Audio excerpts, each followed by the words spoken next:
নাপিতখালী।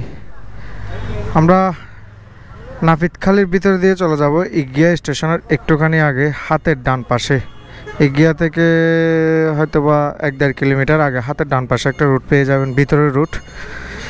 এখান থেকে চলে যাচ্ছি আমরা আসলে দাঁড়াইছিলাম হচ্ছে একটু নাস্তা পানি করার জন্য। আসো।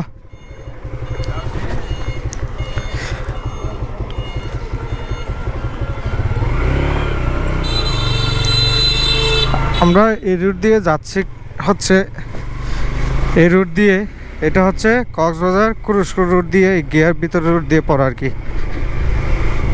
সফলন্ডি কুরুশকুল এই গিয়ার ভিতরের রুট এটা। এদিক থেকে কিছু লোকাল সাইট সিন পাওয়া যায়, তো এগুলো একটু এক্সপ্লোর করার জন্য আমরা এই রুট দিয়ে যাচ্ছি। আর আস্তে আস্তে আরামসে যাচ্ছি, যেহেতু কক্সবাজারে কোনো ঘুরতে যাচ্ছি না, ঘরে যাচ্ছি। তো এই রুট দিয়ে, যে রোডের মাথাটায় আমরা বের হব, ওইখানেই আমাদের আজকের ট্রিপ শেষ হবে।